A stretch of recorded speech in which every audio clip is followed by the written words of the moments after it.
What's good, YouTubers? My name is Gib The Great. Welcome back to another Omega Ruby and Alpha Sapphire Wi-Fi battle. This, of course, being our fourth battle with our mono ground team that we have for you guys today. Today's Wi-Fi battle is against Wolf, random Passerby, of course, who's bringing a Weavile, Scissor, Superior, Umbreon, Machamp, and Ice-Sharp. So a lot of priority there, especially with Ice-Sharp, with Weavile, Bullet Punch, with what seems to be a Mega Scissor because it is the only Mega that he can have on his team, because obviously all the others can't Mega Evolve. Bit of priority there from Bullet Punch from Machamp as well, and then of course Sucker Punch from Ice-Sharp, which of course can be a very threatening move indeed. So looking at his team preview, a lot of scary Pokemon and obviously another Superior, so if that does get set up with some Leaf Storms, then of course it is going to be very scary. A lot of fast Pokemon as well in Superior and Weavile. Weavile of course being one of the fastest Pokemon in the game, and with a high attack stat as well, it could be very threatening. So it could be interesting to see off here what my opponent leads with and what he does. But as we head into the battle, you guys, of course, if you guys do enjoy this Wi-Fi battle, then please make sure you leave a like down below for us, and also suggest your own themed teams in the comment section below if you want us to keep these themed teams Wi-Fi battles a thing on the channel.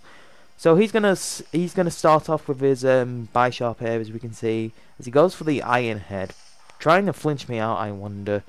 So the information there that we do see is that the Ice-Sharp is Life Orb. Of course, he's not going to take any damage from the Sandstorm because he is Steel type, unfortunately. So he's going to withdraw anyway. So no need to roar him out. But he's going to go out into Machamp. This is a good thing for me because even though I did flinch the first time round, I can get my Stealth Rocks up on the switch in the Machamp there. So that was very nice, because that means that there is going to be no damage towards me. And because he's in a fighting type, it means that he's going to take more damage from the Sandstorm each turn.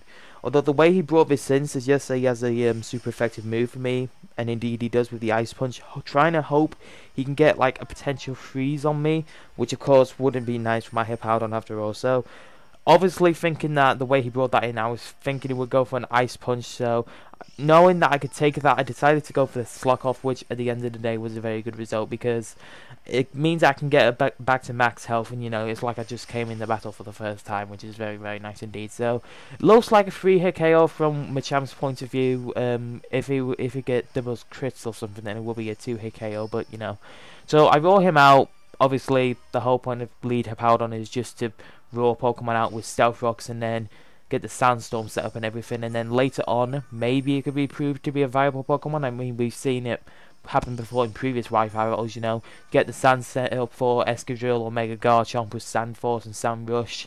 You know, it can be very nice indeed. So Umbreon's actually going to go for the Toxic here.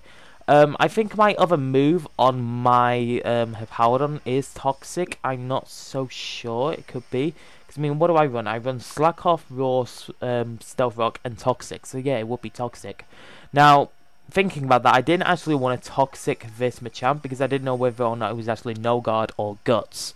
So, you know, the only thing I could really do was just let Hippowdon take residual poison damage. Obviously, first turn leftovers counter that, but as soon as you get later on in the battle, that poison damage is going to add up. So I decided to swap out here and go out into Mamoswine. Really bad idea, because Ice Punch, it doesn't hurt. I mean, I can't be frozen, but obviously every time I swapped Mamoswine in, it's either died to a super effective move or it's just died. So do go for the Icicle Crash. Of course, I am Scarfed, so my opponent realizes that even though I do outspeed him, he's going to try and get some sort of, you know, damage off before he does go down to the next Icicle Crash, which is really nice. And it was a critical hit as well. It's not like I needed that, because we knew that Machamp was going down anyway. So, you know. So my opponent is now bringing in Scissor. Shiny Scissor as well. I like Shiny Scissor. I got one of them recently. Very, very nice indeed. So I might as well stay in, because there's literally no point in swapping out, you know. In return, he might get a... He knows that I'm probably Scarfed or Banded, though looking at the damage, he probably realizes that I'm Scarfed. So, you know, if I switch out, that'll be a free Soul Stance for him. So really, the whole point of that play was just to try and get some flinches off and maybe flinch him to death before he could set up Soul Stances. Although that doesn't look to be the case at the minute. So he does go for the Bullet Punch, of course. Technician boosted, probably Adamant, critical hit as well, Stab. All those factors just come into play, and then of course the death of Mama Swine came a thing. So I went into my Nidoking to try and pose a threat that I would be carrying Flamethrower. Although he doesn't really care about that, he's just going to go ahead and do whatever damage he can with Bullet Punch because, you know, Bullet Punch is priority, and that means you can really outspeed any fast mons on the field and what have you, so long as they don't have a priority move. But, you know, the threat didn't really come across all that too well, and, you know, at the end of the day, Sizzle goes down to an Earth Power because I live on 11 HP. However, Pawniard, Bishop comes in after. I always get those two mixed up. Bishop comes in after, goes for the Sucker Punch, Nidoking goes down. The only thing I have on my Nidoking is, of course, all attacking moves, as you guys will have seen in the team builder. So, literally, I couldn't have done anything about that Sucker Punch, so Nidoking goes down. I go in into Flygon after Bishop takes more Life Orb damage, and I go for the Super Power. Probably not my best play, because I do realise that I could have gone for the Earthquake instead. I just wanted to make sure that the Bishop would have been OK'd pretty much.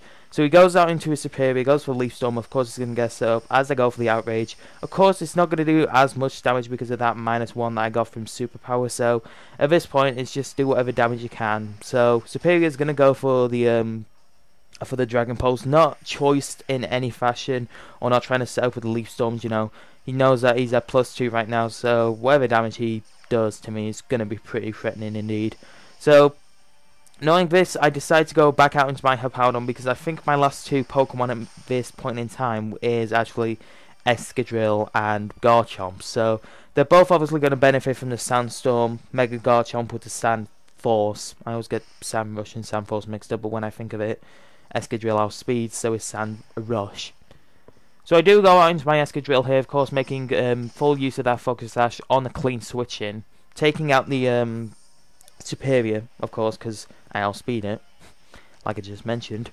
Now he goes back out into Umbreon here, and at this point, I looked at the like the potential flinch chances for Rock Slide and Iron Head. Now, while I do realize that Iron Head is stabby, guys, and you know, will do more damage than Rock Slide, I thought Rock Slide had more of a chance to flinch. Turns out they both have a 30% chance, so during this term, in between where I went for Rock Slide and Iron Head, I actually looked it up, and they both have the same chance to flinch, but I didn't even realise. So that's the reason why I went for the Rock Slide the first time, because I thought it had more chance to flinch. However, my opponent does go for Moonlight in the Sandstorm, so because it's in the Sandstorm, it's not going to recover as much health as it normally would. So, you know, that's the only reason why he healed like 25% of his health, which of course makes a difference, because, you know, had that been a normal Moonlight, then I probably would have been pretty screwed. Umbreon does go for the Foul Play here. That takes me down to around about 3/4 of my hit points here.